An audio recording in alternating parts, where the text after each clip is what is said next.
ఇప్పుడు ఈ మధ్యన జ్ఞానం చెప్పినాం అనుకుంటా, బహుశా 1వ తారీఖు చాలామంది దేవతలకు పోయేవాళ్ళు, అక్కడ పోయేవాళ్ళు, ఇక్కడ పోయేవాళ్ళు ఉంటారు. కానీ మేమేం చేసినామంటే మీకు అది పద్ధతి బాగుంటుంది, దేవుని దగ్గర వచ్చి మొక్కులు పోయే పద్ధతి నేర్పిస్తే బాగుంటుందని. అంత కొత్త సంవత్సరం చాలా ఉల్లాసంగా ఉంటారు కదా, ఆ ఉల్లాసం ఏమో దేవుని భక్తి మీద వస్తే బాగుంటుంది ఉద్దేశంతో మేము ఏం చేసినామంటే, నేను ఇటుకు వచ్చి మిమ్మల్ని పిల్లంపుకున్నాను అన్నమాట. కొంతమంది రాండి అంటే వచ్చినారు కొంతమంది, మళ్ళీ ఎవరు వచ్చినారు ఏమో లేదు. కానీ ఇప్పుడు వచ్చిన దాంట్లో కేవలం 1/4 భాగం ఉంటారు అనమాట, 1/4 భాగం ఉంటారు, అంతకంటే ఏమి ఎక్కువ ఉండరు.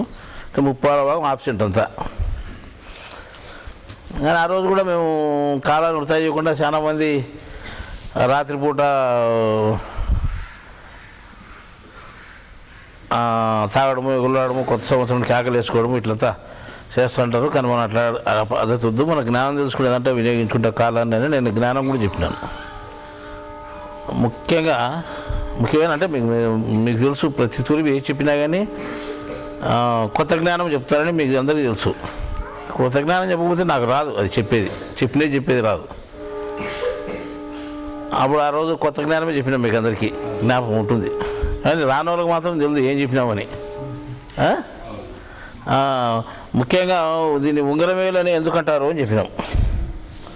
ఉంగరమేలు అని ఎందుకంటారు అంటే, మనం ఇట్లా పెట్టుకొని చూపించినా ఇది నడిమేది ఉంటుంది. అంటే ఇప్పుడు నేను పూర్తి చెప్పలేదు, కానీ మీకు రానోళ్ళకి కొంత అవగాహనకు వచ్చేసరికి చెప్తున్నాను. అక్కడ మనం మందిరం వెనకాల చిన్న గోపురం మాదిరి గోడ కట్టినాం. గోపురం కాదు కానీ గోపురం లెవెల్లో కనిపించేది గోడ, చిన్న పైకి మెట్లు పైకి పోయి ఎట్లుందంటే ఎట్లుంది, మెట్లు ఉంది. అది గోపురం అంటే కట్టినారు కానీ మెట్లు కూడా అదే కొసి కనిపిస్తుంటుంది. మనం ఏం చేసినా అట్లా కాకుండా ఇట్లా మెట్లు కడుతూ పోయి లాస్ట్లో కొనకు పోయిన తర్వాత ఇట్లా పెట్టినామంట. ఇట్లా చూసినా ఇట్లా కనిపిస్తాయి. ఇట్లా ఒకటి పెద్దది, ఒకటి చిన్నది, మనం కూడా చిన్నది పెట్టినామట. రేకులు కనిపిస్తాయి మీరు చూస్తే ఆ మందిరం వెనకల. ఒకదానికేమో పరమాత్మని పెట్టినాము, ఒకదానికేమో ఆత్మని పెట్టినాము, మధ్యలో దీనికి వచ్చి జీవాత్మని పెట్టినాము. అంటే ఆడ రేకుల కథ నేను చెప్పేది, ఈ రేకుల కథ ఆపద కూడా చెప్పలేడు, ఇప్పుడు చెప్తాడా. అంటే అక్కడ రేకులు ఉన్నాయి కదా, అంటే ఇప్పుడు 5 సంవత్సరాలు ఇది పెట్టి, కానీ పెట్టిన రోజు అది ఏంది పెట్టారు, ఉదాహరణ తర్వాత పెట్టినారు. అంతలక్క ఏ గుడి మీద ఇట్లుండదు, పరమాత్మ, ఆత్మ, జీవాత్మని. సరే వీళ్ళు త్రైత సిద్ధాంతం అని కొత్తగా పెట్టుకున్నారు కాబట్టి దాని ప్రకారం పెట్టాను అనుకున్నారు. కానీ 3 పెట్టి నేను 3 ఒకటే లెవెల్గా పెట్టి 3 పేర్లు రాయొచ్చు, కానీ 3 ఒకటే లెవెల్గా పెట్టలేదు. ఒకటి పెట్టి దానికంటే తక్కువ పెట్టి దానికంటే తక్కువ పెట్టినాను. సేమ్ ఎట్లా కనపడుతుంటే ఇట్లా కనపడతాయి.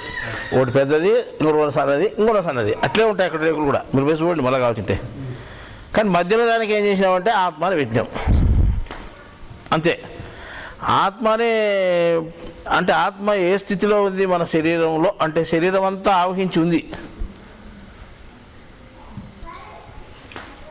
అంటే పొద్దులో ఆత్మ ఇదే తప్ప ఇంకోటి పని ఏం లేదా. సత్యనారాయణ చెప్పినప్పుడు ఆ లెటర్ను బాత్రూమ్ 2 చెప్తాంటారు, అట్లా ఇదే తప్ప ఇంకోటి ఏం లేదా మీరు అనుకోవచ్చు. కానీ మనకు దాంతోనే పని, ఆయనకి ఎప్పుడు దాంతో పని, మనకు దీంతో పని.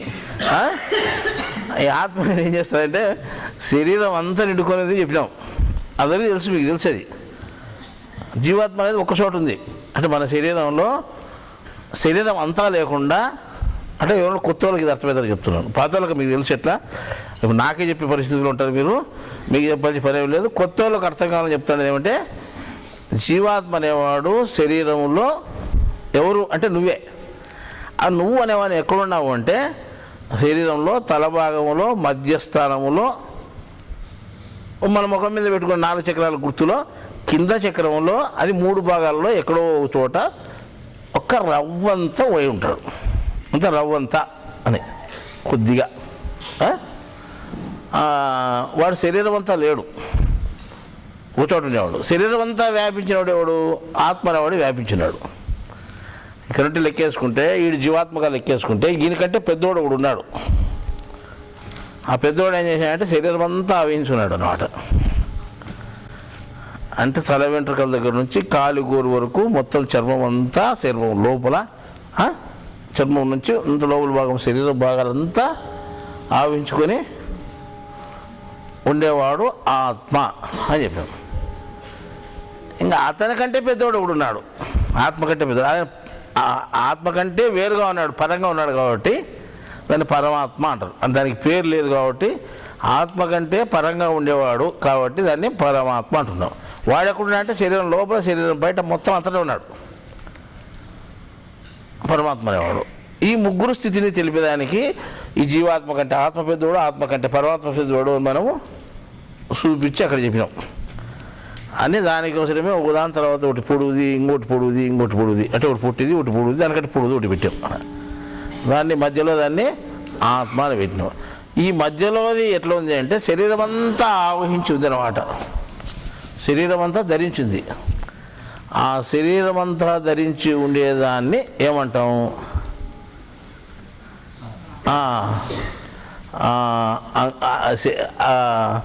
అంగీరసుడు అంటాం. అంగము ధరించినటువంటి వాడు అంటాం. అంటే అంగం అంటే శరీరము ధరించినటువంటి వాడు, అంగరము అంటాం. అంగరము ధరించినటువంటి వాడు అంగరము అంటాం. అంగరం అంటే ఆత్మ, అంటే శరీరాన్ని ధరించినటువంటి వాడు. అంగం అంటే శరీరము, అంగరమును ధరించినటువంటి వాడు అంగరము అవుతాడు. ఈ శరీరాన్ని ధరించినప్పుడు అంగరము అని అంటున్నాం కదా. ఈ మూడేళ్లలో ఏదానికి పెట్టినాము పేరు అంటే అంగరము, దీనికి పెట్టినాం. అంటే ఇది అంగరం వేలు, అంటే ఆత్మను తెలిపేటువంటి వేలు అని అంగరం వేలు అంటాం. అంటే జీవాత్మ, ఆత్మ, పరమాత్మ కదా. ఇది ఆత్మను గుర్తింపుగా ఉండేటువంటి వేలు కాబట్టి దీన్ని అంగరం వేలు అంటాం. అంగరం వేలు పోయి ఉంగరం వేలు అయింది లాస్ట్కి. అది పలకడంలో చాలా పదాలు మారిపోయినాయని చాలా మేము మార్చి చెప్తున్నాం. ఎక్కడ ఈయన ఎవరు చెప్పరు కానీ ఈయన మాత్రం ఉల్టా సిద్ధ చేసి అన్నీ లేనిపోయి మార్చి చెప్తుంటే మీరు అనుకోవచ్చు. కానీ అనుకోకున్నా ఎట్లయినా కానీ సత్యమేది ఎప్పటికైనా బయటపడుతుంది. అంగరము అనేది పోయి ఉంగరం అనే పదముగా వచ్చింది. ఇది అంగరం వేలు అంటే ఆత్మకు సంబంధించిన వేలు అని చెప్పేది పోయి ఉంగరం వేలు ఇది. అర్థమైందా? మనం ఏం చేసామంటే ఇది బయటికి ఉంగరం వేలు అనే అంటే ఈ శరీరాన్ని ధరించిన ఆత్మని గుర్తింపుగా ఉండేదానికి దీన్ని రౌండ్గా అంటే ధరించినటువంటిది దానికి పెట్టి ఒక బంగారు రింగు దీనికి పెట్టామన్నమాట. కాబట్టి దీని ఏం చేయాలంటే ఉంగరం వేలే అని పేరు వచ్చింది. దాన్ని ఉంగరం అంటాం, దీన్ని ఉంగరం వేలు అంటాం. ఈ రకంగా పేరు వచ్చిందనమాట.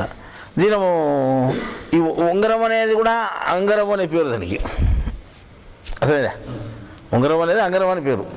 అంటే ఇది శరీరాన్ని ధరించింది కాబట్టి దానికి శరీరం ధరించిన వేలు కాబట్టి ఉంగరం వేలు అంటున్నారు. దాని ఆత్మను ఉంగరంగా పోల్చి దీనికి ఎక్కించినారు అనమాట. ఇట్లా ధరించింది అని. అర్థమైందా? దాన్ని ఏమంటారంటే అది ఉంగరం అనేది కొంతసార్లు మారింది కానీ దాని పేరు అంగుళీకం అనే పేరు కూడా ఉంది. అంగ అంటే శరీరము, అంగుళీకం అంటే శరీరం ధరించినటువంటి దీని. అంగుళీకం అంటే కూడా ఉంగరమే, అంగరం అంటే ఉంగరమే. అలాగే పదం మారింది అని చెప్పినాం మీకు కొద్దిగా. అర్థమైందా? ఇది అప్పుడు 2 గంటలు చెప్పినది ఇప్పుడు 10 నిమిషాల్లో మీకు చెప్పేస్తున్నాము. అదే ఆ రోజు చెప్పిన సారాంశం తెలియని వాళ్ళు కూడా కొంత అర్థమైతే చెప్పినాం. దీన్ని ఏం వేలంటాము? గట్టి చెప్పండి. ఉంగరం వేలు అంటాం. కానీ ఇప్పుడు భాషలో అంగరం వేలు అంటే ఇంక పిచ్చి పెట్టింది అంటారు. మళ్ళీ అంటే మనం అర్థం చేసుకుంటే అంగరం వేలు అంటున్నాము. అది మారింది అని చెప్తున్నాం. అర్థమైందా? పూర్వము ఆదివారం ఉంది కదా మనకు, ఆదివారం సెలవు తినాం కదా. ఆదివారం ఏమంటామంటే ఇంగ్లీష్లో సండే ఈజ్ హాలిడే అంటాం. అంటే పూర్వం ఏమన్నా సండే ఈజ్ హోలీడే అనేవాళ్ళు. హోలీడే అంటే పవిత్రమైన దినం అని. మనం మొదటి చెప్తున్నాం పవిత్రమైన దినం అని. అంటే అది హోలీడేనే. HOLYDAY రాయడం లేదు, HOLI పడింది. అది రాయడంలో కొంత ఏమైందంటే హాలిడే అయింది. హోలీడే ఏమైంది? హాలిడే అయింది. అట్లా పదాలు మారిపోయినాయి అనమాట. తెలుగులోనే కాదు ఇంగ్లీష్లో కూడా మారిపోయినాయి. అంటే మనం తెలుగులోనే కాదు ఇంగ్లీష్లోనే ఉల్టా సీదా చెప్తున్నాం. అంటే మూండే ఉండేది MOONDAY మూండే, 2 ఓలు మళ్ళా. అట్లా మూన్ అనేదాన్ని ఏమైందంటే, మూన్ అంటే చంద్రుడు కదా, చంద్రుడు అంటే చంద్రుడి దినం అని, అంటే సోమవారం అని. సోమవారం కదా మూండే అనేది. అంటే మూండే అని ఉండేది పూర్వం. ఇప్పుడేమైతే MONDAY మండే అయింది. అనే ఎగిరిపోయింది గాలికి. ఈ రకంగా చూడు, మూండే పోయి మండే ఎట్లయిందో, హోలీడే పోయి ఎట్లా హాలిడే అయిందో, అట్లా అంగరవేలు ఉంగరవేలు అయింది. అర్థమైందా? అటు ఇంగ్లీష్లో మారినాయి, తెలుగులో మారినాయి, చాలా చోట్ల పదాలు మారినాయి. మళ్ళీ ఎవరు అనుకోలేదు అనుకుంటానంటే ఎవరు అనుకోలేదు, మనం అనుకుంటున్నాం. మనం ఎట్లా అనుకుంటున్నాం అంటే నీకెట్లా తెలుసు అని అడుగుతారు అనుకో. నాకు ఏమీ తెలుసు నేను ఒప్పుకుంటున్నాను. అర్థమైందా? నీకు ఏమి తెలియకపోతే నువ్వు ఎట్లా చెప్తున్నావు అంటే నేను చెప్తాంటే కదా నేను అంటావు. అంతే కదా, నేను చెప్పడం లేదంటాం. మళ్ళీ ఆ పరిస్థితులు కాడికి పోతుంది మళ్ళీ వరవత. కాబట్టి నేనేం చెప్పేది కాదు అని ఈ మధ్యన ఇప్పుడు కొత్తగా బుక్ రాయబడింది. అంటే త్రైతారాధన పుస్తకం. ఈ త్రైతారాధన పుస్తకము ఇంతకుముందు మీరు కూడా చదివినారు, చాలామంది చదివింటారు, చాలామంది చూసినారు కూడా. అది 32 పేజీల పుస్తకం. ఇప్పుడు ఏమైంది, అది 64 పేజీల పుస్తకం అయింది. అర్థమైందా? 64 పేజీలు, 32 పేజీల పుస్తకం 64 పేజీలు అయింది. ఎట్లా అయింది అంటే ఎక్కువ రాయబడింది. మళ్ళీ అది తీసేసి కొత్త ప్రింటింగ్, మళ్ళీ కొత్త అనేది మొత్తం కొత్తగా తయారైపోయింది. ఇప్పుడు దాని రచయిత అని అన్ని బుక్కుల్లో చూసింటారు మీరు. ఏమని? రచయిత ఆచార్య ప్రబోధ యోగీశ్వరులని. ఇప్పుడు అక్కడ ఏం చేయాలంటే రచయితకి పైన ఏం పడిందంటే సంచలనాత్మక రచయిత ఆచార్య ప్రబోధ యోగీశ్వరులు అని పడింది. అంటే ఇంతకుముందు లేనిది మళ్ళీ ఇప్పుడు కొత్తగా వచ్చింది. ఏమని? సంచలనాత్మక రచయిత. అంటే చెప్పేదంతా సంచలనాత్మకంగా ఉంటుంది. ఒకవేళ మీరు గుర్తింపుకుంటారు, గుర్తించకపోతే ముందే మేమే చెప్తే బాగుంటుందని సంచలనాత్మక రచయిత అని పేరు పెట్టినారు. ఒక ఆయన వచ్చి ఇంతకుముందు ఉత్తర రచయిత ఉండేది, ఇప్పుడు సంచలనాత్మక రచయిత అంటే అప్పుడు ఉత్తర రచయిత రాసినాడేమో, ఇప్పుడు సంచలనాత్మక రచయిత రాసినాడు అని చెప్పినాము. అది ఎట్టో సామి, అప్పుడు రాసినాడు ఒకడే కదా, ఇప్పుడు రాసినాడు అంటే ఒకడే. ఎవరు కదన్నారు? మళ్ళీ అప్పుడు వేరు ఇప్పుడు వేరు అంటే వేరే. ఎవరు కదన్నారు? అది ఎట్లా వివరం ఎట్లా? నువ్వు కనపచ్చేది నువ్వు చెప్తున్నావు, నీ కనపరాది కూడా నేను చెప్తున్నాను. కనపచ్చేది ఒకడే. ఇప్పుడు కనపరాడు ఇద్దరు రాసి ఉండొచ్చు, మనం చెప్తాం ఇద్దరు కలిసి రాసి ఉండొచ్చు. ఇప్పుడు నా పక్కలో ఒక దయ్యం ఒకడు కూర్చున్నాడు అనుకో, కనపరాని మనిషి. వాడు నేను అంత రాసి వాడు అంత రాసి ఏమవుతుంది? మేము రాసినదేమో నేను రాసినట్టు ఉంటుంది, చూసినానికేమో. కానీ నిన్న రాసినది నేను రోంతే, అది మిగతా వాడు రాసినాడు నాకు తెలుస్తుంటుంది. ఇప్పుడు ఎవరో ఆయన పోతన కూడా సగం పద్యం విడిచిపెట్టిపోయినట్టు చేతగాక రాస్తా ఆయన పోయి బాత్రూమ్కి పోయినాడట. బాత్రూమ్కి పోయినాక సగం పద్యం పూర్తి రాసేసినట్టు ఎవరు రాసినంటే నాకు తెలియదండి అట. ఇప్పుడు రాముడిని పెద్ద పెట్టుకుని వచ్చి రాముడే రాసిపోయినాడంటే అట. ఎవరు పోతారా? అట్లాగా అంటే మనం ఏం చెప్తాం అంటే సంచలనాత్మక రచయిత అంటే మళ్ళీ మీకు అర్థం కాదేమో అని దాంట్లో వివరం కూడా రాశారు. ఒక పేజీలో ఫస్ట్ తీసిన తర్వాత పేజీలో అంటే మంచి, చలన అంటే కదలిక కలిగిన, ఆత్మక అంటే ఆత్మ అయినటువంటి వాడు, రెండవ ఆత్మ అయినటువంటి వాడు, రచయిత రాయించినటువంటి వాడు. సంచలనం అంటే మంచి చలనం కలిగినటువంటి ఆత్మ అంటే మంచి కదలికనిచ్చేటువంటి ఆత్మ కదిలించి రాయించింది. ఎవరు దాని పేరేం పేరు? ప్రబోధానంద యోగీశ్వరులు. మళ్ళీ ఎప్పుడు చెప్పి నీ పేరు పెట్టుకునేవే అని అడిగినాడు ఆయన. ఆచార్య వాడు చాలా తెలివిగా అడిగినాడు అనమాట. ఏమని? మళ్ళీ అయ్యాక నువ్వు ఎవరి మీద చెప్తాడు, సరే మంచిది, మరి నీ పేరు పెట్టుకునేవే దీనా అంటే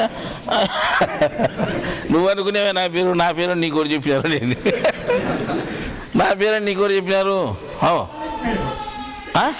మీకు ఎవరికైనా పేర్లు ఉన్నాయా? మళ్ళీ రివర్సు, మీకు ఎవరికైనా పేర్లు ఉన్నాయా? ఎవరికి లేవు మీకు పేర్లు. అర్థమైందా? నాకు కూడా లేదు పేరు, మరి ఈ పేరు ఎవరిది అని అడగచ్చు మీరు. అంటే ప్రబోధానంద యోగీశ్వరులు అనేది మొత్తం ఈ శరీరానికి పేరు పెట్టాం మనం, ఇది గుర్తింపుగా. ఈ శరీరం అంతా నిండుకునేది వాడు ఉండేవాడు, వాడి పేరు నువ్వు యాన ఎలకన లోపల ఉండేవాడు, నీ పేరు ఎట్టయితే అది వాడనే. నేను ఇప్పుడు రాసినాడు వాడు ఎవరు? ప్రబోధానంద యోగీశ్వరులు అంట. మనకేం తెలుసు? నాకేం తెలుసు చూడబ్బా, ఆయప్ప మంచి కదలికనిచ్చి శరీరంతో రాయించినాడు. ఆయప్ప రాయించంటే మేము కూడా చూసినాం, మీకంటే ముందు మేము చదువుకున్నాము. ఒకవేళ మీరు చదువుకునే వాళ్ళు మాకంటే మీకు జ్ఞాపకం బాగుండొచ్చు, మళ్ళీ మీరు చెప్పొచ్చు, నేను కూడా చెప్పలేను. అది ఇప్పుడు చెప్పినది మళ్ళీ నేను 2 తూరు చెప్పలేను. అర్థమైందా? కాబట్టి 2 తూరు చెప్పలేను కాబట్టి కొద్దానికి పోతాంట నేను. మళ్ళీ నేను చెప్పలేను, మొదటి చెప్పినే చెప్పాలంటే అంత కాదు, మంచిగా ఉండదు అది. కాబట్టి నేను రెండో దానికి పోతే ఎదురాడుకుంటా, రెండో దానికి పోతే అప్పుడు నేను చేతులు ఎత్తి కూర్చుంటే అయిపోయి చెప్తాడు, ఎవడు చెప్పేవాడు అయిపోయి చెప్తాడు, అది మనకు సంబంధం లేదని చెప్తాను. అర్థమైందా మీకు?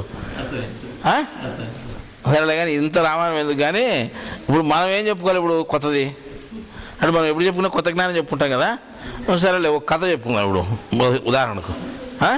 అంటే మామూలు జ్ఞానం అయితే బాగుంటుంది, ఇప్పుడు కథల రూపంలో చెప్తే మరీ బాగుంటుంది, మీకు అందరికి బాగా అర్థం.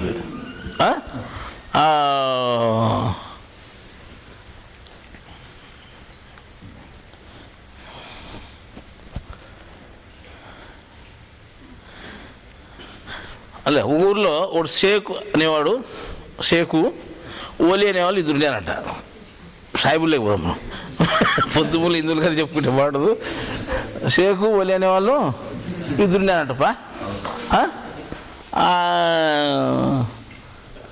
షేక్ అనేవాడు ఓలి అనేవాడు ఇద్దరు అన్నదమ్ములు అనుకున్నాను. వాళ్ళిద్దరు ఏం చేశారంటే దేవుని మీద భక్తి బాగుండేదంట వాళ్ళకు. అంటే హిందువుల భక్తి కాకుండా, హిందువుల భక్తి ఏం చేస్తారంటే దేవుని దగ్గర పోయినా కానీ వీళ్ళు భక్తి చూపించినా కానీ వీళ్ళు పావలేసి 10 రూపాయలు కావాలంటారు. వీళ్ళు పావలేసి 10 రూపాయలు, 3 లక్ష రూపాయలు కావాలంటారు. అంటే ఉండిలేకేసి పావల నాకు 1 లక్ష రూపాయలు ఆర్థికంగా కావాలని కొడతారు అనమాట. అట్లా వాళ్ళు. కానీ వాళ్ళు అట్లాగే దేవుని మీద నమ్మకం ఉంది, విశ్వాసం ఉంది కాబట్టి వాళ్ళు ఏ కోరిక కోరేవాళ్ళు కాదు. పైగా కోరిక అనేది కోరుకోకుండా దేవుడు ఏం చేసినా మనకు మంచిగా చేస్తుంటాడు. మనకి ఏమి చేయాలో దేవునికి అవి తెలుసు. దేవునికి తెలియకపోతే కదా మనం ఏమైనా హెచ్చరిక చేయాల్సింది, మతి చేయాల్సింది. దేవునికి అన్నీ తెలిసినప్పుడు మనకు అనుకుంటే, ఆయన మనకంటే పెద్దవాడు, ఆయనకు అన్నీ తెలుసు అనుకునేప్పుడు ఆయన మనకి ఏం కావాలో అది ఇస్తాడు. కానీ మనం ఏది కోరకూడదు అని అనుకునేవారంట. పిల్లలు, చిన్న పిల్లలు ఉంటారు అన్నమాట. చిన్న పిల్లలు ఒంటికి వస్తారు సిటీలో ఒంటికి వచ్చి ఏం చేస్తారు, పెద్దవాళ్ళు ఏం చేస్తారు చూసి వాడు ఎట్లా తీసేసుకున్నాడని ఆ షెడ్డి తీసేసి కొత్త ఏరే షెడ్డి వేస్తారు. అంటే వాని పని ఏం గడిచింది, షెడ్డి మారిపోయింది, తేమ లేకుండా పోయింది. కానీ వీడు తీసుకున్నాడా, ఆ పిల్లోడు తీసేసుకున్నాడా? లేదా శిశువు తీసేసుకోలేదు. అని పెద్దోళ్ళు ఆ పని చేసినారు. అంటే పెద్దోళ్ళకి తెలిసి ఈయనకి ఏం అవసరము, ఏం కథ, ఇప్పుడు ఆకలి అయితే ఇప్పుడు పాలేలా, ఎప్పుడు ఒంటికి వచ్చే షెడ్డి మార్చల్లా, ఇవన్నీ మనకి స్నానం ఎప్పుడు చేపిల్లా, పౌడర్ ఎప్పుడు వేయాలి, ఇవన్నీ తెలుసు కదా. ఆ రకంగా మనకంటే అన్నిటికంటే పెద్దోడు ఆయన ఉన్నాడు. మనం శిశువులు అట్లా వాళ్ళమే. వాళ్ళకి ఎప్పుడు ఆహారం పెట్టాలా, ఎప్పుడు మనకు గుడ్డలేలా, ఎప్పుడు తిండి పెట్టాలా అన్నీ ఆయనకు తెలుసు. కాబట్టి మనం ఏమీ కోరకూడదు అని అనుకున్నారట. ఎవరు? షేకు ఓలి ఇద్దరు. ఏపా ఏమన్నా చూసినారా షేకును ఓలిని? చూసింటారు, ఏటో ఉంటారులే కానీ దేశంలో. అట్లా వాళ్ళు ఇద్దరు ఉన్నారంట. వాళ్ళు అట్లా అనుకున్నారంట. అంటే మనకంటే మేలు కదా వాళ్ళు, హిందువుల కంటే చాలా మేలు కదా. క్రైస్తవులు ఏం చేస్తారు, ఆడి వెయ్యి నాకు అది కావాలా, ఇది కావాలా, మా వానికి ఉద్యోగం కావాలి, నా బిడ్డకి పెళ్లి కావాలా, నాకు అట్ట చేయి, ఇటు చేయి, మా వానికి ఇంటి పక్కల జ్వరం వస్తుంది, వానికి కూడా బాగా చేయి, మాకు మనకి కాదని ఇవన్నీ కొడతారనమాట. కానీ వాటి కోరడమే కాకుండా మాకు లెటర్లు రాయండి, మీకు ఏమన్నా చెప్పండి మేము అడుగుతామంటారు. దాంట్లో బైబిల్ ఎక్కడ చెప్పలేదు అన్నమాట. కానీ అప్పుడు టీవీలో ఫోన్ నెంబర్లు ఇచ్చి చెప్పించుకుంటున్నారు. మళ్ళీ మీకు మాకు ఫోన్ చేయండి సార్ మేము చెప్తాము అని. అర్థమైందా? వాళ్ళు ఏం చెప్తారో ఆ దేవుడు ఏం చెప్తాడో, కానీ దేవుడు మాత్రం ఏం చెప్పలేదు ఇట్లాంటి పనులు చెప్తారని. అర్థమైందా? కానీ ఆ రకంగా ఇంకా వాళ్ళు క్రైస్తవులే కాదు, మన హిందువులు కూడా ఏం చేస్తున్నారంటే దాంట్లో ఉండి దగ్గరికి పోయి 1 రూపాయి వేసి, నీకు 1 రూపాయి ఇచ్చినాను, ఈ తిరిగి వల్ల నీకు 100 రూపాయలు ఇస్తాను, నాకు ఇంత మేలు చేస్తే అని అడుగుతారు. ఎట్లా ఇంత మేలు చేస్తే కండిషన్, ఇంత చేస్తే నీకు ఇదురు వచ్చి ఇంత ఇస్తా అని కండిషన్ చేసుకొని వస్తాం. ఒకవేళ ఏదో ఈ కర్మ కొద్ది జరిగింది అనుకోది, ఆ కర్మ కొద్ది జరిగితే నాకు దేవుడు ఇచ్చినాడని తీసుకుపోయి అంత ఇంత చేస్తాడు. మళ్ళీ పెద్దది కొడతాడు. రూపాయికి అంత కోరింటే ఇప్పుడు చాలా వేసినాడు అనుకో, అప్పుడే 100 రూపాయలు వేసినాడు, అప్పుడు ఎంత కొడుతుంది ఇంకా పెద్దది కొడతాడు అనమాట. ఇట్లా ఏం చేస్తాడంటే కోరికల భయం అయిపోయింది మన భక్తి అంతా. కానీ ఈ షేకు ఒలి అనే వాళ్ళ దగ్గర మాత్రం ఏ కోరిక లేకుండా ఉండేవాళ్ళు. తర్వాత కోరిక కోరకూడదు అనేటువంటి సిద్ధాంతం మీద వాళ్ళు ఉండేదే కాకుండా వాళ్ళిద్దరూ ఒక ఒప్పందం చేసుకున్నారు. ఏమని? చూడు, మనం బతికేదానికి ఎట్లా అన్నం కావాలా, దానికి పని చేయాలా, కూలీగా పని చేస్తాం. పని చేసుకుంటే ఇప్పుడు ఇద్దరం పని చేస్తాం కదా, ఒకడు పని చేసినా ఇద్దరు భూకి జరుపుకుందాం. ఒకడు మాత్రం ఇద్దరం పని చేసినా కానీ 2 కూళ్ళు వస్తాయి కదా, ఆ 2 కూళ్ళు ఒకటి దేవునికి ఇచ్చేస్తాం మన సంబంధం లేకుండా. ఒకటి మాత్రం మనం తిందాం అనుకున్నారు, ఇద్దరు ఒప్పందం చేసుకున్నారు. ఈ షేకు వాళ్ళిద్దరూ ఓ పెద్ద మనిషి దగ్గరికి, ఊళ్ళో పెద్ద మనిషి దగ్గర కూలికి పోయేవాళ్ళు. ఆయన పొద్దున్న ఏం చేశారంటే ఒక మనిషికి డబ్బులు తీసుకునేవాళ్ళు, ఓ మనిషికి డబ్బులు తీసుకొని మళ్ళీ మనం ఏం చేయాలి, అసలు వదిలి తీసుకోకుండా ఏమైనా చేసుకోలేదు దేవునికి ఏమన్నా అని ఊరికనే చేసేవాడు. ఈ కొత్త ఉపాయం చేసుకునేవాళ్ళు. మళ్ళీ మనం తీసుకొని మళ్ళీ దేవునికి ఇచ్చి నాది నీది అనుకునేదానికంటే ఊరినే సేవ రూపంలో చేస్తాం మనం, ఇదే సేవ అనుకొని చేస్తాం. ఆ ఉద్దేశంతో ఇద్దరు కూలిపోయి చేనులో పనిచేసి ఇద్దరు పనిచేసేవాళ్ళు సమానంగా. ఆ సావుకారికి 10 రూపాయలు ఇచ్చే, ఈయనకి 10 రూపాయలు కదా, నాకు వద్దులేదు ఇచ్చేవాళ్ళు. వాడికి అనుకున్నాడు వీడు ఇద్దరు వచ్చి ఒక కూలి తీసుకొని పోతారు, చాలా మంచిదేనండి, అంతే కదా, మంచి లాభమే. నేను మన ఆంజనేయ స్వామికి మొక్కలు వచ్చింది, అందుకే ఇద్దరు చూపించాడు నాకు. ఒకటి కూలి చేసేవాడిని, ఒక కూలి ఉద్దరగా చేసేవాడిని. ఆంజనేయ స్వామి చాలా ధైర్యాలు నడుస్తుంది, నాకు పని బాగా జరుగుతుంది అనుకున్నాడు ఆయన. అర్థమైందా? ఇట్లా దినా 100 రూపాయలు 100 రూపాయలు 100 10 రూపాయలు 10 రూపాయలు 10 రూపాయలు 10 రూపాయలు వీడు మనకు ఉద్దరగా చేసేవాడు. ఒక 10 రూపాయలు మాత్రం వీళ్ళు తీసుకునేవాళ్ళు, ఆ 10 రూపాయలు వీళ్ళు గడుపుకునేవాళ్ళు. అట్లా వాడేం చేసాడంటే 10 రూపాయలు 10 రూపాయలు 10 రూపాయలు 1000 రూపాయలు అయిందనుకోని ఎవరికి సావుకారికి అంతా మనం వాడు లెక్కచారం అనమాట. అది పెట్టుకుంటున్నాడు పక్కన. దినం 10 రూపాయలు ఈయనకి ఇవ్వకుండా వాడు ఇచ్చినట్టు పక్కన పెట్టుకుని ఇదంతా నాకు మిగులుతూ ఉంటుంది లేని ఉండిలీకి వేసినట్టు వేసుకుంటాను. దాన్ని 1000 రూపాయలు అయిన తర్వాత ఆ 1000 రూపాయలు ఏం చేసినాడు తెలుసున్నాడు, పంట పెట్టినాడు ఒకసారి. ఎవరు? ఈ సావుకారి పంట పెట్టి ఒక చేనులో 1000 రూపాయలు ఖర్చు పెట్టినాడు దానికి. వీడు వీళ్ళతోనే పని చేయించినాడు. వీడు మామూలుగా ఎట్లా చేసేవాళ్ళు ఆ సంవత్సరం కూడా అట్లే పని చేసినారు. పని చేస్తే ఆ సంవత్సరము 1,00,000 రూపాయలు పట్టబడింది దీనికి. ఎవరికి? సావుకారికి. ఈయనకేం 10 రూపాయలు ఇచ్చన్నారు. ఇంతకంటే చిక్కోళ్ళు ఏడ దొరకరు నాకు. వీడు నాకు అంతా నేను అంటే పక్కకి వేసుకోకపోతే నాకు లెక్కచారం తెలియదు, కానీ దినం పక్కకి వేసుకుంటాను కాబట్టి ప్రతిరోజు మనకు 10 రూపాయలు 10 రూపాయలు 10 రూపాయలు లెక్క మనకు 1000 రూపాయలు మిగిలింది.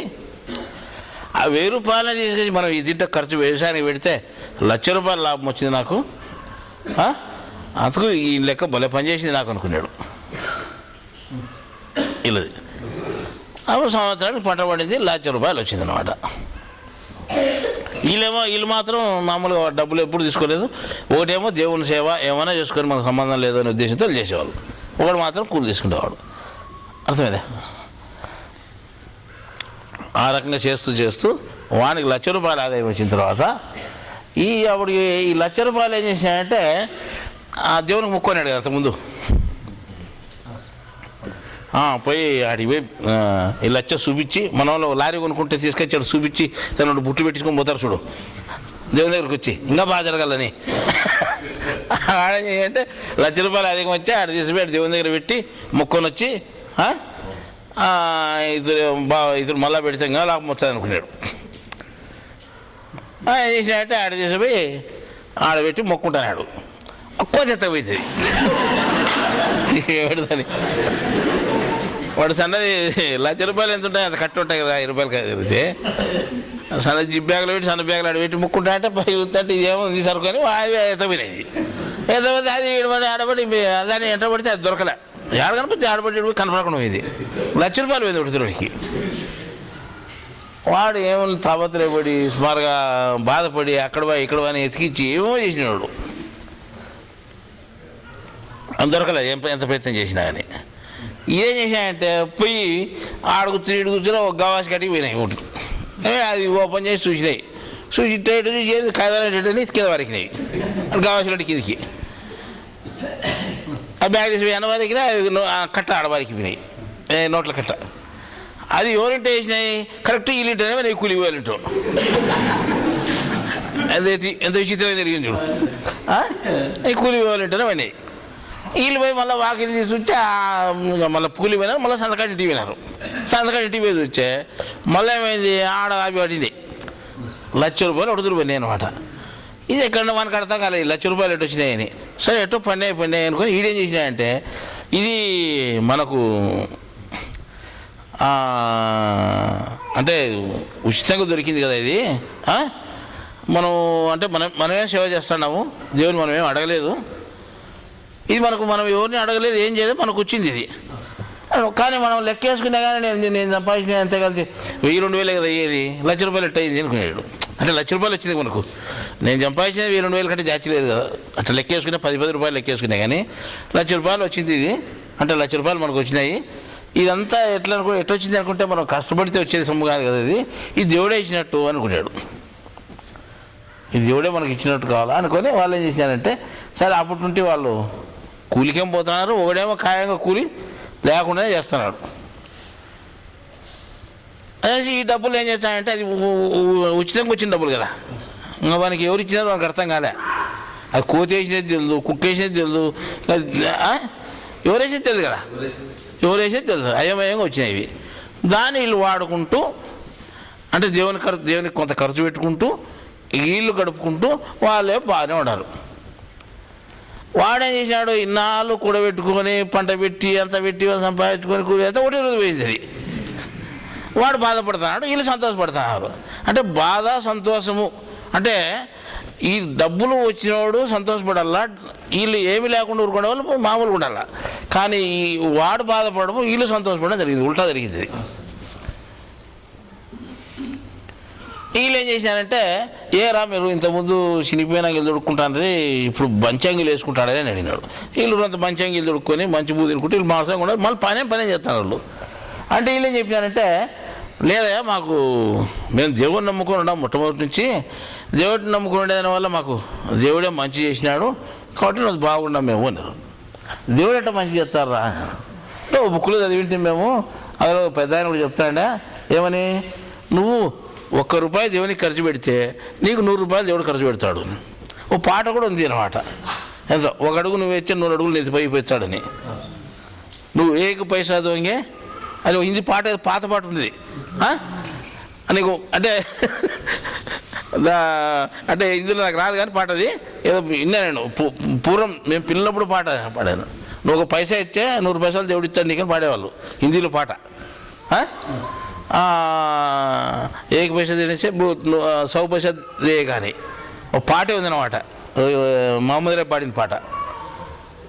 ఆ రకంగా ఏం చేశానంటే ఆ పాట గుర్తుకొచ్చింది. ఎట్లా ఏం చేశానంటే, చూడే మేము ₹1 ఖర్చు పెడితే దేవుడు మాకు ₹100 ఖర్చు పెడతాడని ఇన్నాం మేము.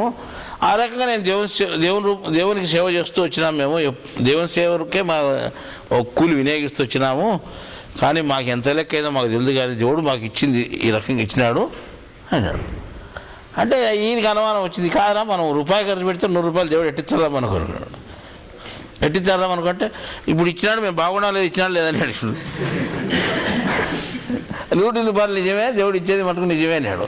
అంటే వీళ్ళు ఏం చేసినాయంటే, వీడు అదే మనకి ఎట్టిస్తాడు చూస్తాం. అయితే వీడు చెప్పేది ₹100 నిజమంటున్నాడు కదా, నేను ₹1 ఉండిలేక ఇచ్చా, నాకు ₹100 కావాలి కదా చూస్తామని పోయి వీడు బాగా ₹100 అంటే కేసి మళ్ళీ రేపు మొన్నాడు అవతల మొన్నాడు వారం రోజులు చూసినాడు, ₹100 రాలే. మళ్ళీ దగ్గరకు వచ్చి అడిగినాడు, ఏదైనా ₹1 ఇచ్చా ₹100 ఇచ్చాంటి కదా, నేను ఉండిలేక ₹1 వేసినాను, నేను 2 వారాలు చూడబట్టి నువ్వు అసలు ₹100 కాదు ₹10 కదా, ₹100 అసలు అంతకు రాలేదు, ₹100 కానీ ₹10 కానీ ₹5 కానీ అసలు రాలేదు, మీరు చెప్పేదంతా అబద్ధమని అంట. అంటే నువ్వు ఎట్లా వేసినావయ్యా, మేమేమో అట్లే ఉండాలి, మా పెద్దలు చెప్పిన రూల్ అది అంటే మళ్ళీ మీ రూల్ ప్రకారం నేను వేసినా కదా అంటే, ఏమని వేసినావు అంటే, నేను ₹1 వేసినాను, ₹100 ఎట్టొస్తుందో చూడాలనుకున్నాను అని అంట. ఎట్టొస్తుంది రాదు నేటుడు, నువ్వు చెప్పినా కదా వస్తుందనంటే, అవును నువ్వేమైనా వస్తుందా లేదని చూసాను. అంటే దేవుడు ఇచ్చాడా లేదని పరిచయం పెట్టినా అయిపోకు, ఆ పరిచయం పెడితే నీకేంటి ఇచ్చాడు ఆయన ఇచ్చే, నువ్వేమన్నా దేవుడిని నమ్ముతావు, నీ దేవుడిని నమ్మకూడదు కాబట్టి ఆయన నీకు.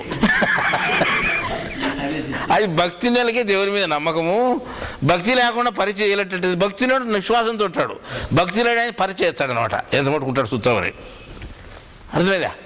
భక్తి వేరు పరిచయం వేరు. యేసు ప్రభువును కూడా ఒకరోజు మాయ వచ్చి అడిగిందంట, ఏమని నీకు ఇది పైన కొండ నుంచి దుంకు రచిస్తాడేమని దేవుడు అని అడిగిందంట. అంటే ఆయన ఏం చెప్పినాడు, అంటే పరిచయం చేయాలనుకుంటే నువ్వే వచ్చావు ముందని చెప్పినాడు. పరిచయం చేయాలనుకుంటే పరిచయం దేవుని పరిచయించకూడదని చెప్పినాడు ఆయన. పరిచయం ఏమవుతుంది? దుంకితే మనకి ఎముకలు ఇరుతాయి ఎవరికైనా సరే. ఏమన్నప్పుడు అంటే ఉన్నాడా లేదా అని పరిచయం చేసినట్టు కదా. నీకు నమ్మకం లేదు ఉన్నాడని, అంతే కదా. నమ్మకం లేదు కాబట్టి ఖచ్చితంగా నీకు లేడు. ఉన్నాడనేవానికి ఉన్నాడు, లేడనేవానికి లేడు. నువ్వు నమ్మలేదు, నువ్వు పరిచయం చేసినావు ఉన్నాడా లేదని, ఇచ్చాడా లేదని పరిచయం చేసినావు కాబట్టి ఇయ్యలేదు. ఎప్పటికీ పరిచయకు ఏ దేవుడు నిలబడడు. మనం పరిచయం చేసే స్తోమత మనకు లేదు. పూర్తి విశ్వాసంతో ఉంటేనే ఏ పనైనా అయ్యేది. విశ్వాసం లేకపోతే అది భక్తి కాదు అని వాళ్ళు చెప్పారు అన్నమాట. అదేరా మీరు రూపాయి ఖర్చు పెడితే 100 రూపాయలు మీకు రావడం ఏంది? నేను రూపాయి ఖర్చు పెట్టి 4 వారాలంటూ చూసినా 5 రూపాయలు కూడా రాలేదు, అక్కడ తిట్టతో రాదు రావటం అని చెప్పినాడు. అంటే మీ విశ్వాసం వల్ల మీకు విశ్వాసం అంటాడే, ఆ విశ్వాసం అనేది ఏమిటిది అంటారు. విశ్వాసం అనేది మాలో జీర్ణించుకొని పోయింది. అది మధ్యలో పెట్టుకొని నాకు ఇటు వచ్చాలో చూచాము అని అనుకుంటే విశ్వాసం లేదు నీకు. నువ్వు చూసినాక విశ్వాసం వచ్చాది నీకు కదా. చూడక నమ్మేవాడే నమ్మేవాడు, చూసి నమ్మేవాడు కాదు అని చెప్పినాడు. అదేగా, చూడక నమ్మితేనే నీకు, చూడకుండా చూసి నమ్మేది అది నమ్మకం కాదు, చూడకుండా నమ్మేది నమ్మకము అని దేవుడు చెప్పినాడు. మేము ఇస్తాడా ఇయ్యాలనే ఉద్దేశంతో మేము చేయలేదు, మేము సేవ చేయాలనే ఉద్దేశంతో చేసినాము. మాకు దేవుడు ఇచ్చినాడు అంతేగాని నువ్వేం చేస్తావు? నీకు ఇచ్చినాక నమ్ముతా అనుకుంటున్నాడు. నమ్మకం ఉండి ఇయ్యలేను, ఇచ్చే నమ్ముతా అనుకున్నావు, ఇయ్యలేదు, నమ్మొద్దు, సరిపోయింది. మాకు ఆ రూలు వర్తించింది, నీకు ఈ రూలు వర్తించింది చెప్పినాడు ఆయన. అంతే కదా.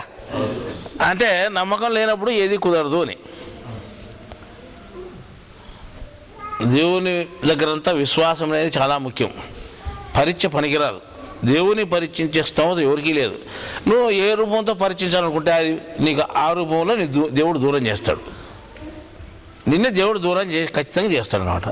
ఇది జ్ఞానమో కాదో చూస్తాము అనుకుంటే అది జ్ఞానం కానట్టే కనపడుతుంది నీకు. దేవుడే కనపడకుండా చేస్తాడు, జ్ఞానం మాది కనపడలేడు. అప్పుడు నువ్వేం చేస్తావు? దూరంగా పోయేదానికి అవకాశం ఉంటుంది. కర్మ సిద్ధాంతం ప్రకారము ఓ పద్ధతి మేము చెప్పినాం శాస్త్రులు. కర్మ లిస్టులో నీకు ఏం జరగాల్సి ఉంటే అదే జరుగుతుంది అని చెప్పినాను. అది 100% నిజం. కర్మ లిస్టులో నువ్వు సావుకారు కావాల్సి ఉంటే అవుతావు, లేకపోతే కావు అని చెప్పినాం. అందరూ ధనికులు కావాలని ఆలోచన చేస్తున్నారు, కానీ అందరూ ధనికులైనారా? అయినారు అంతా శత విధాల ప్రయత్నం చేసినా ధనికులు కాలేదు. ఎవరికి ఎంత ప్రాప్తం కావాలో ఎంత రావాలో అంతే వస్తూ ఉంది. ఎవడంత పైకి పోవాలో అంత పైకి పోతాడు, ఎవడంత కిందికి పోవాలో అంతే కిందికి పోతాడు. 56 దేశాల్లో 66 దేశాల్లో ఆ సత్యం కంప్యూటర్స్ అనేది 66 దేశాల్లో వాళ్ళ సంస్థలు స్థాపించి కొన్ని వేల మందిని వాళ్ళ కంపెనీలో ఉద్యోగాలు పెట్టుకున్నాడు. ఏమైనాడు నిన్న అయిపోద్దు.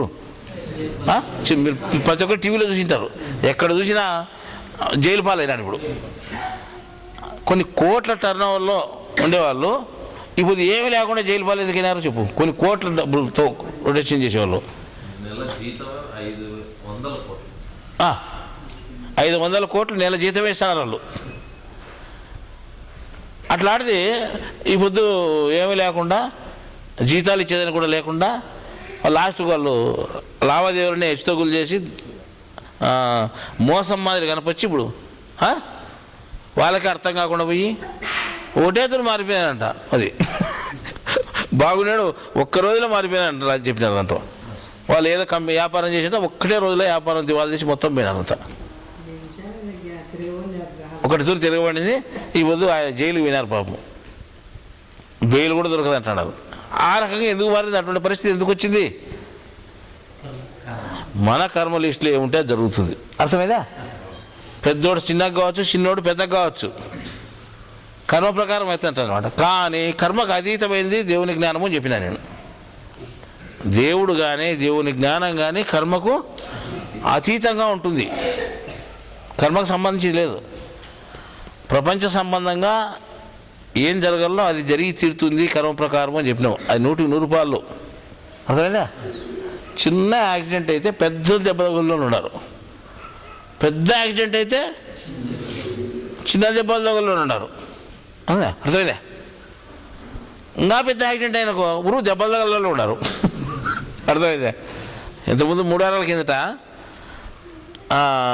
3 వారాలు ఆదివారం కరెక్ట్, ఇప్పుడు 3 వారాలు ఇదే ఆదివారమే మేము విశాఖపట్నం నుంచి నైట్లో వస్తాం అన్నమాట.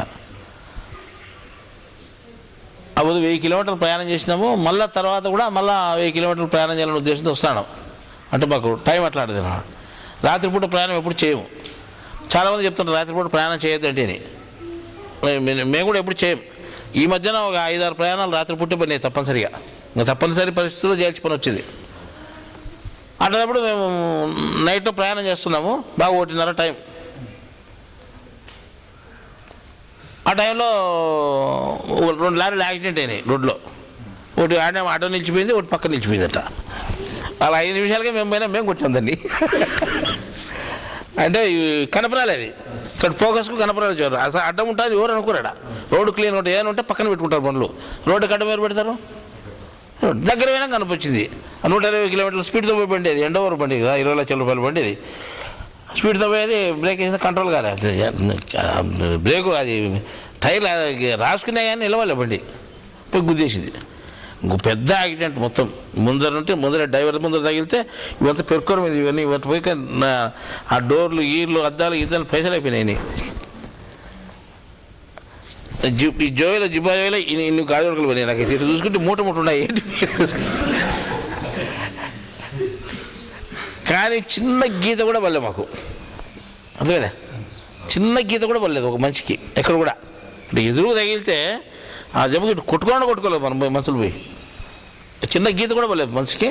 అంటే పెద్ద యాక్సిడెంట్ అది. ఎవరైనా చూసి ఎంతమంది ప్రమాదం, ఎంతమంది ఇరుక్కుపోయినా తిట్టు, ఎంతమంది చచ్చిపోయినంటారు. అప్పటి నిలబెట్టేసాడాలు అడుగుతున్నారు దాన్ని. కానీ ఏం లేదంటే ఎవరు నమ్మాలి. కానీ మేమే డ్రైవింగ్ చేస్తున్నాము. మా చేతిలోనే యాక్సిడెంట్ అయింది. చిన్న రవ్వ కూడా తగలేదు. అంటే ఇది బండి యాక్సిడెంట్ కావాలా, మనుషులు తగలని ఏం లేదు కాబట్టి తగలేదు. అది చిన్న యాక్సిడెంట్ పోయి సన్నగా కొట్టుకునే కానీ మనుషులు చచ్చిపోయిన చాలా మంది ఉన్నారు కదా.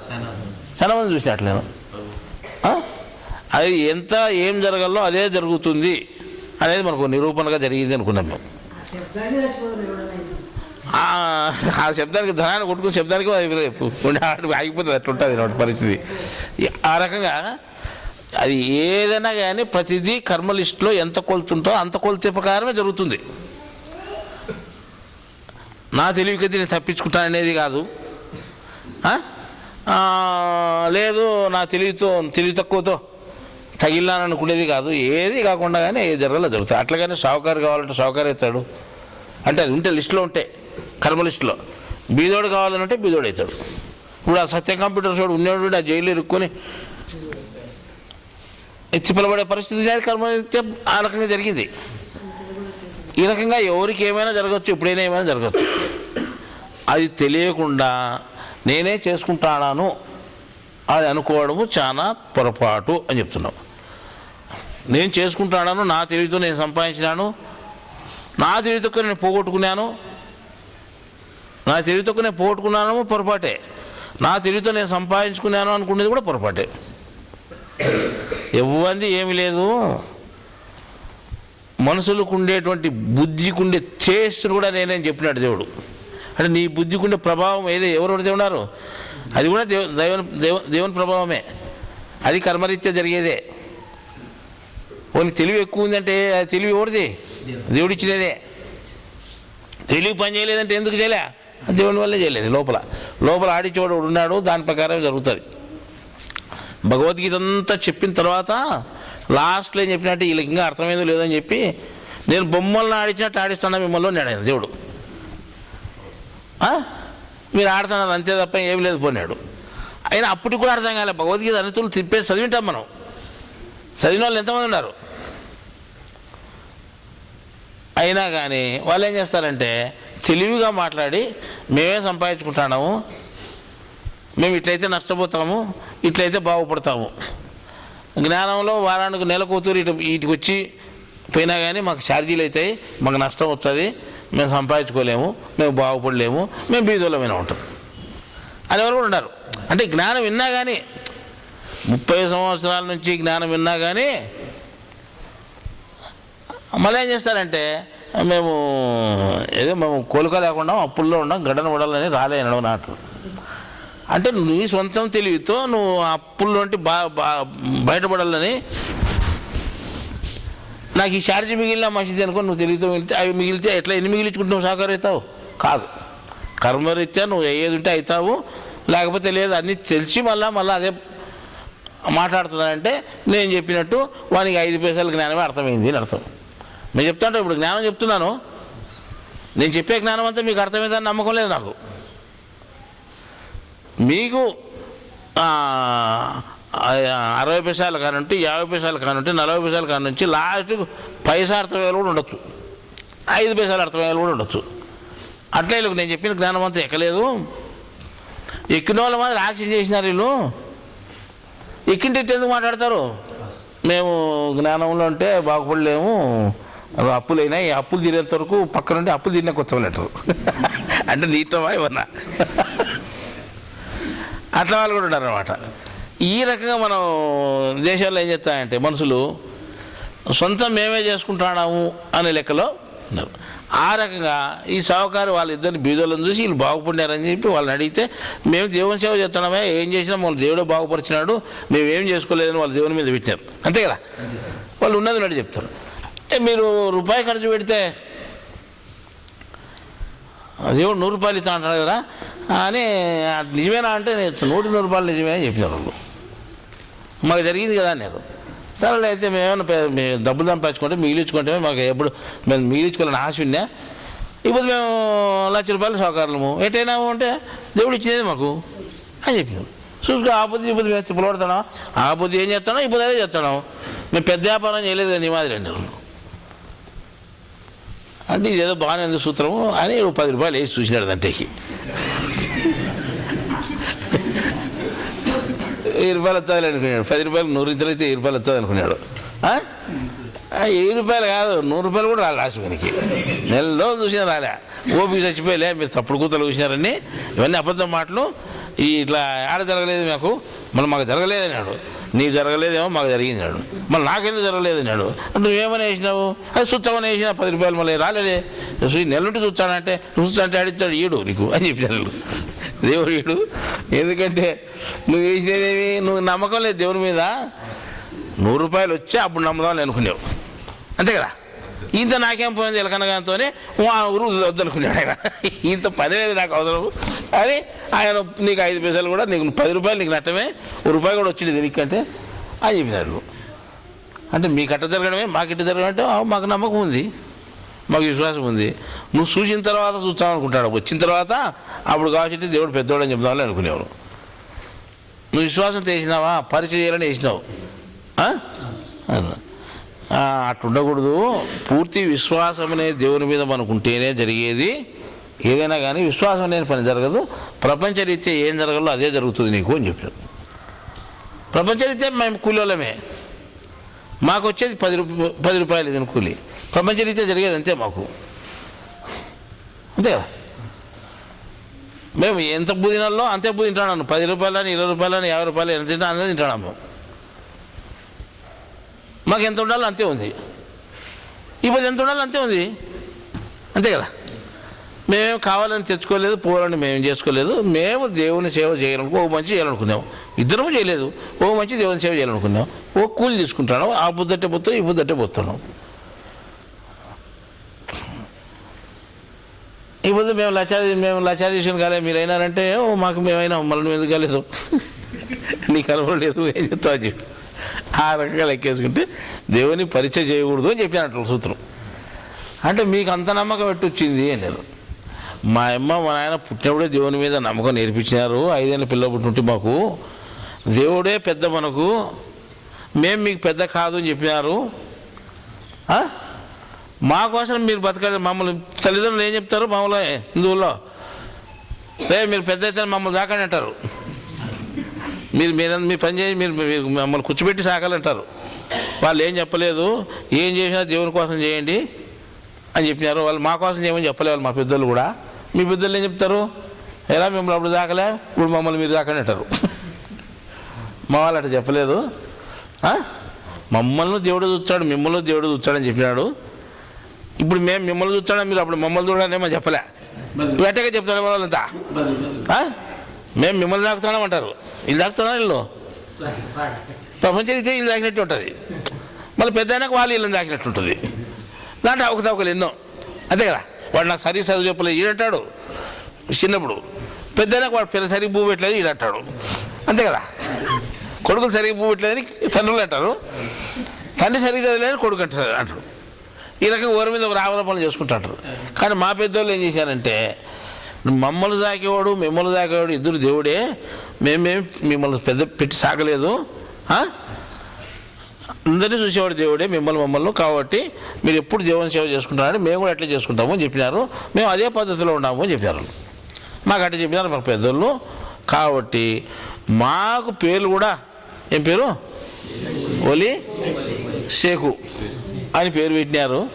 ఆ పేర్లను బట్టి మేము ఎప్పుడు మర్చిపోకుండా ఉంటాము అన్నారు.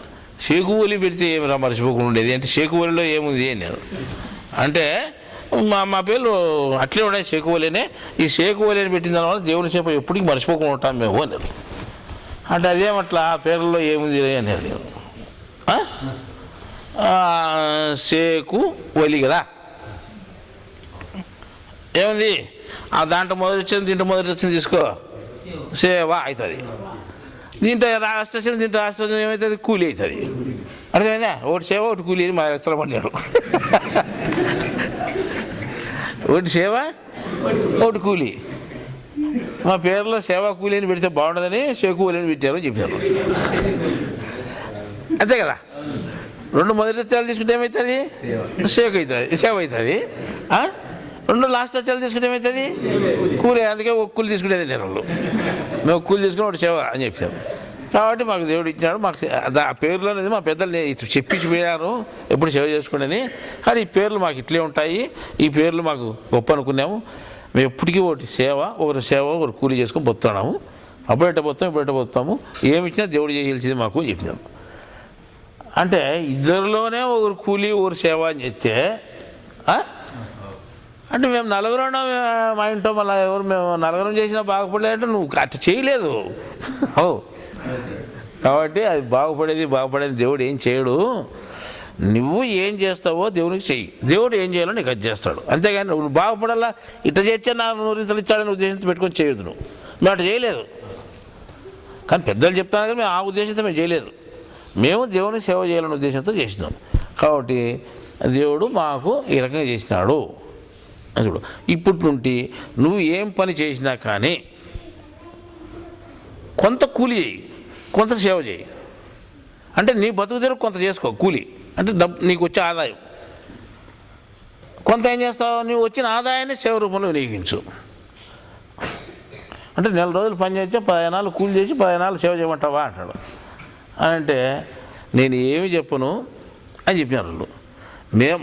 మేము ఇద్దరం ఉండాం, ఒకరు కూలి ఒకరు సేవ. ఆ రకంగానే నువ్వు అంటే జీవితంలో కొంత సేవ కొంత కూలి చేసుకో. అంతా సేవ చేసి కొంత కూలి అని చెప్పలేదు, అంతా కూలి చేసి కొంత సేవ అని చెప్పలేదు. కొంత కూలి కొంత సేవ అని చెప్పినాడు. అంటే నువ్వేం చేస్తాడవో చూసుకో. అంటే నేను కూడా సేవ చేస్తాను అన్నప్పుడు ఏం చేస్తాడో చూసుకో అని చెప్పినాడు. అంటే నేను సేవ చేస్తాడవా కూలి చేస్తాడవా?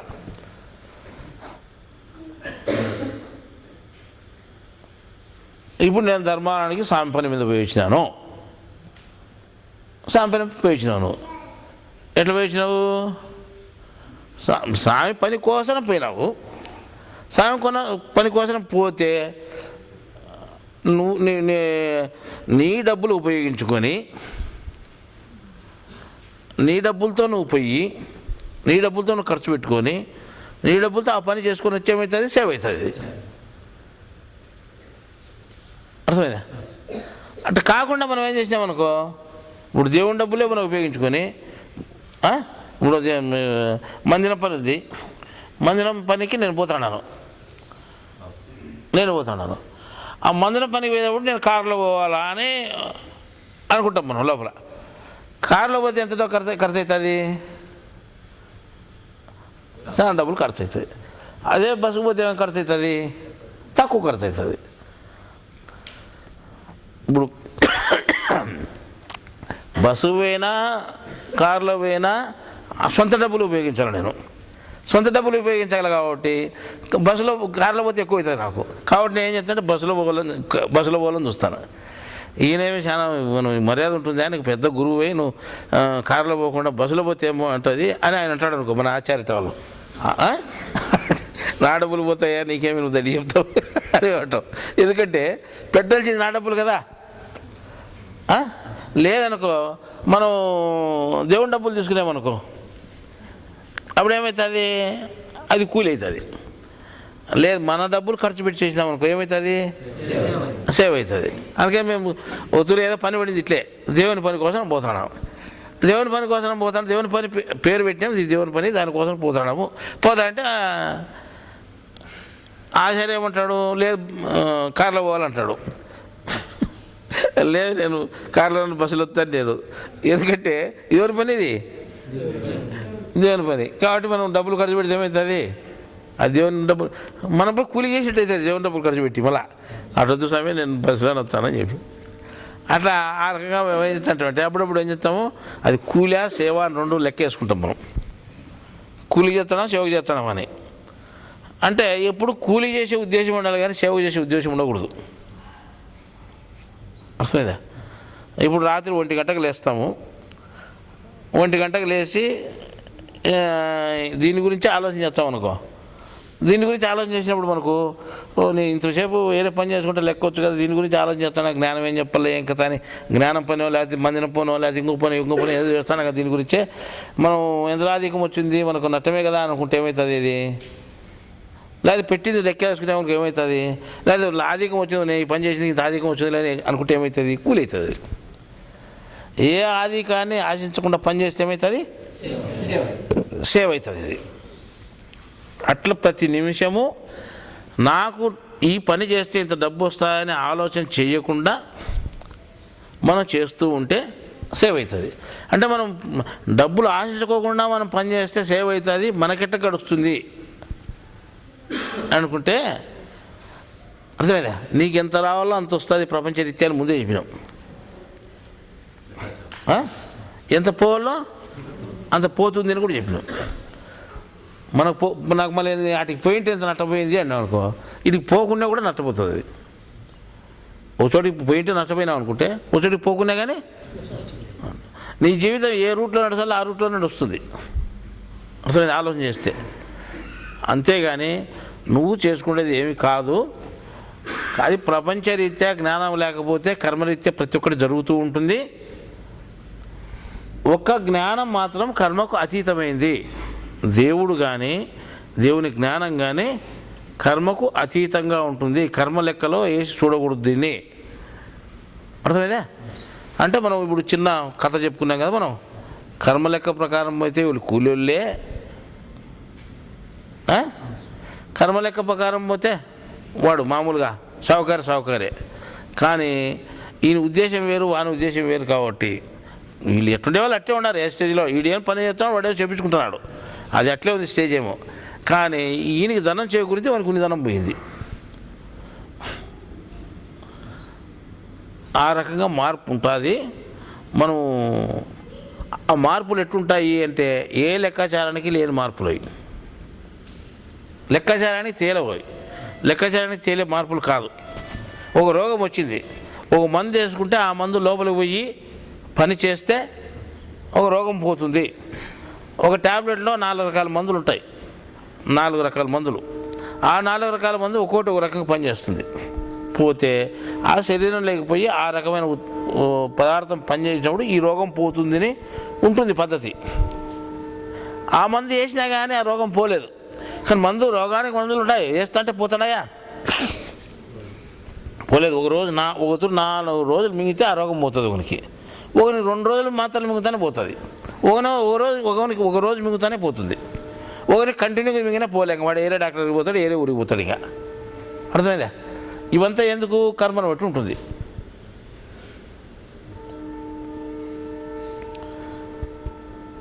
అది దీన్ని ఏం చేసిందంటే పూర్వము ఈ జ్ఞానం ప్రకారము అంటే విశ్వాసం కలిగి నువ్వు ప్రవర్తిస్తే దేవుడు ఏం చేయాలో అది నీకు చేస్తాడు. అది నీకు చెప్పి చేయడు, నీకు తెలిసి జరగదు. అర్థమైందా? అంటే మీరు చాలా తోడు చూసింటారు, ఇటు చచ్చిపోతాడు నేను సర్టిఫికేట్ చేసిన వాడిని తీసుకొచ్చి పెడితే దేవుని దగ్గర పెడితే నీకు విశ్వాసం ఉంటే నువ్వు మనసుగా నమ్ముకొని ఉంటే నువ్వు బాగుపడతావు అని చెప్తే వాడు ఆటోమేటిక్గా బాగుపడిపోయినట్టుంది. చాలామంది బాగుపడినారట. అంటే మనం ఏం చేయకున్నా కానీ ఈ స్థానంలోకి వచ్చినా కానీ ఇటు స్థానం అటువంటిది అని చెప్తే చాలామంది బాగుపడిపోయినారు. మీకు కూడా చాలామంది తెలుసు. 30 ఏళ్ళ కింద ఒక ఆయన ఈ ఊర్లో ఒక కోమటోళ్ళు ఉండే అనమాట, కుల్లూరు సుబ్బరాయుడు అని. ఈ ఊళ్ళో పెద్ద కుల్లూరు సుబ్బరాయుడు అంటారు, వాళ్ళ పెద్ద పేరు. షావుకారు అయిపోయి పెద్ద షావుకారు ఈ ఊళ్ళో. అయిపోయి 4 కొడుకులు అయితే 4 కొడుకులు అంతా అదో మనుషులే అనమాట. అంటే కాళ్ళు చేతులు సరిగా లేని వాళ్ళు. ఒకడే బాగున్నాడు అంతే, కుల్లూరు శ్రీరాములని. ఆయప్ప మా దగ్గరికి వచ్చేవాడు. వాళ్ళు కాళ్ళు లేనాడు ఒక ఆయప్ప ఉండే. మనిషి అంతా బాగుంటాడు, కింద కాళ్ళు మాత్రం ఉండవు. ఒత్తిడి హార్ట్ ఎన్లార్జ్ అయిందంట, అంటే గుండె వాసిపోయింది. ఆంటపూడి తీసుకుపోతే ఈ మనిషి చనిపోతాడు అని చెప్పినారు. చనిపోతాడు, గుండె వాసింది, వాపు వచ్చింది, బతకాడు అంతే, కొన్ని గంటలు బతుతాడు అని చెప్పినారు. అంటే అది కర్మ లిస్టులో చనిపోతాడు అంటే మనం ఏం చెప్తాం, జ్ఞానం ప్రకారము ఉంటుంది. జ్ఞానము దేవుడు అనేది ఉంటుంది, దానికి కర్మ కంటే అతీతమైన శక్తి అది. దానికి గొప్ప ప్రభావం ఉంటుంది. విశ్వాసం ఉంటే ఉంటుంది, విశ్వాసం లేకపోతే ఉండదు అది చెప్పాం. అంటే మాకు పూర్తి దేవుని మీద విశ్వాసం ఉంది, మేము ఎట్లా చేయాలని అనుకుంటే ఏం లేదు, దేవుడు నమ్ముకొని నువ్వు విశ్వాసంగా ఉంటే ఇంత పెద్ద భయంకరమైనది కూడా అది నయం కావచ్చు అని చెప్పాను. అట్లే సంఘటన జరిగింది వాళ్ళకు. వాళ్ళు రేపు ఇవాళకల్లా చచ్చిపోతాడు ఉండడం అంటే ఆ మనిషి మళ్ళీ చచ్చిపోలేదు. మళ్ళీ వారం రోజులకు డాక్టర్ దగ్గర తీసుకుపోయి మళ్ళీ స్కానింగ్ చేస్తే హార్ట్ బాగుంది, ఎట్లా ఇది ఏం చెప్పినారు, ఏం బతకడనుకుంటే ఎట్లా బతికినాడు ఈ మనిషి అని అడిగినారు వాళ్ళు. అంటే మన దగ్గరికి వచ్చి ఇట్లా డాక్టర్లు అంటున్నారు ఎట్లా బతికినాడు అని వీళ్ళు అడిగినారు. సో మీకు విశ్వాసం ఉందని చెప్పినావు కదా, జ్ఞానానికి ఇటువంటి ప్రభావం ఉందని తెలియజేసేదానికి దేవుడు ఎక్కడో చోట ఒక సూచన చూపిస్తాడు. ఎవడో ఒక ఆయన ఒక గుడ్డోని బాగా చేసినట్ట, అంటే వాడి కర్మ కొద్దీ గుడితనం వచ్చింది, పాపం చేస్తున్నాడు, గుడితనం వచ్చింది. మళ్ళీ ఆయన ఎందుకు బాగా చేసినాడంటే జ్ఞానానికి ఇటువంటి శక్తి ఉంది నిరూపణ నిమిత్తమే బాగా చేసినాడు అది దేవుడు. ఈయన ఏం చేయలేదు, అది బయట కనపరిచేటట్టు చేసినాడు. ఆ రకంగానే జ్ఞానానికి ఇటువంటి శక్తి ఉంది, నీకు మీరు దేవుడు బయటకు తెలిసేటట్టు ఎక్కడో సాటి చేస్తా అంటే అది మీ దగ్గర జరిగింది అని చెప్పి అర్థమైందా? అంటే ఆ రకంగా అంటే ఆస్మా వచ్చేది అతనికి, శరీరం అంతా నీరెక్కిపోయింది. మళ్ళీ ఒక 3 నెలలు 6 నెలల తర్వాత అతను సాగకుండా బతికిన తర్వాత శరీరం అంతా నీరెక్కిపోయింది. తర్వాత ఆస్మా రోగం పెద్దగా ఉండేది అనమాట. అంటే మన లెక్కలో ఏమి పంచభూతాల వల్లే శరీరం తయారైంది, ఈ 5 భూతాల వల్లే శరీరం పోతుంది అని చెప్పినాం మనం. నశించిపోతుంది, శరీరం నశించిపోయేది 5 భూతాల వల్లనే, పుట్టేది కూడా 5 భూతాల వల్లే. రోగం వచ్చింది అంటే దాంట్లో ఏదో దానికి సంబంధించి ఉంటుంది ఆ రోగం. మన వాళ్ళు ఆయుర్వేదికన ఏం చెప్తారంటే 3 చెప్తారు, వాతం, పిత్తం, శ్లేష్మం అని. ఇంకా 2 మర్చిపోయినారు. అర్థమైందా? 5 ప్రకృతి భాగాలకు 5 పేర్లు ఉన్నాయి.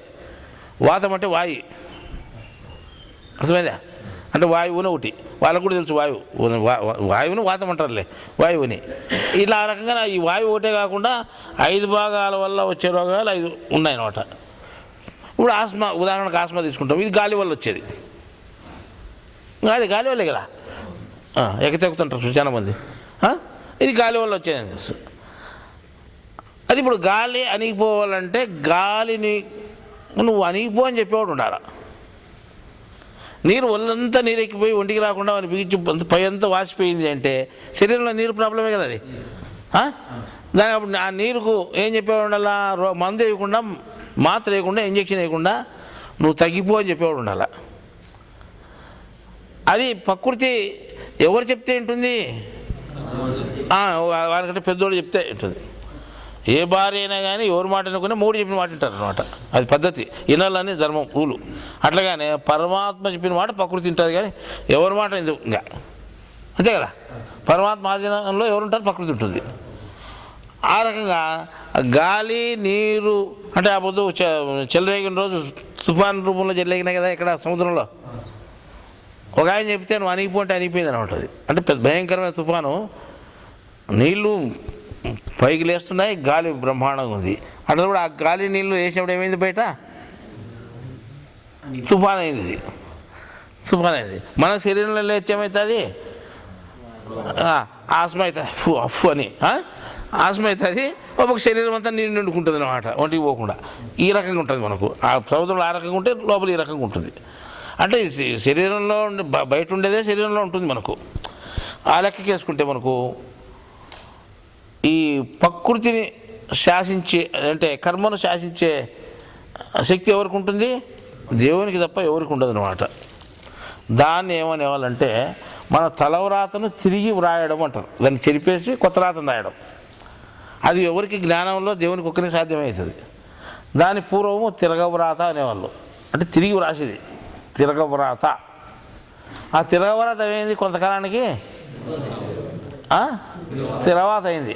ఆ తిరవాత ఏంటిది, తిరవాత అంటే పుప్పులో పెట్టింది. ఈ తిరవాత అయింది.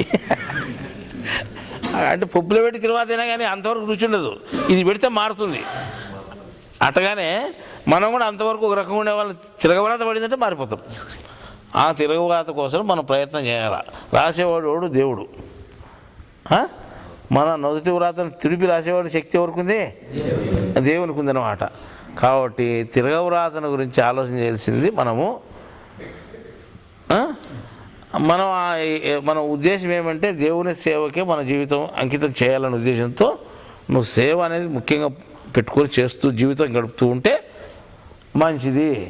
అట్లా కాకుండా దాన్ని మనం లెక్కేసుకుంటే ఏమవుతుంది, కూలి అవుతుంది. దేవుని దగ్గర పోయి కూలీ చేయకూడదు, దేవుని దగ్గర పోయి సేవ చేసుకోవాలా. నువ్వు ధర్మానం సహకారికి నేర్చే కూలి పిడికి పర్వాలేదు, అందరికంటే పెద్ద సహకారం ఎవడు ఉంటాడు. ఆయన దగ్గర పని చేస్తే మాత్రం కూలి తీసుకోకూడదు. అర్థమైందా? తీసుకుంటే కూలి అవుతుంది అంతే, సేవ కాదనమాట. అట్లా సేవ కూలి అయిందని మీరు ప్రతిరోజు మనం చేసేది సేవభావంతో చేస్తున్నా, కూలిభావంతో చేస్తున్నావా? నెలకు ఒక రోజు సేవభావంతో చేయండి, కూలిభావం ఇడిచిపెట్టండి. అర్థమైందా? మన కొంత అదే ముస్లింలు ఉన్నారన్నమాట చాలా. కొంత మనము దేవునికి ఖర్చు పెట్టాలా అని సేవ రూపంలో. అంటే మన సేవ రూపంలో అన్ని పనులు చేయలేమని వాళ్ళు సంపాదించిన సంపాదనలో కొంత భాగం తీసిపెట్టి దేవునికి ఖర్చు పెడతారు. ఆ సేవని దాంట్లో ఏమంటారు, దాన్ని ఏం పేరు అంటారు, దాన్ని అది పెట్టేదండి. ఇట్లా పేర్లు ఉన్నాయి దానికి. ఉర్దూలో పేరు నాకు జ్ఞాపకం లేదు కానీ అంటారు. ఆ రకంగా మనం కూడా ఏం చేయాలంటే ఇప్పుడు మనకు కూలీ చేస్తున్నామా సేవ చేస్తున్నామా అని చేసుకొని కూలికనే ఉద్దేశం లేకుండా ఒకవేళ చేసే పని వస్తే సేవ రూపంలో చేస్తాం. సరే ఈ పొద్దు మనం షేకు వలీం ఇద్దరు కథ చెప్పుకున్నాము. షేకు వలీం సామాన్యమైన వాళ్ళు కాదు, ఓడేమో కూలి ఓడేమో సేవ. అర్థమైందా? అసలు వాళ్ళ షేకు వలీలోనే అది పేర్లు ఉన్నాయి. ఈ ఉదయం ఇది సాధిస్తాము.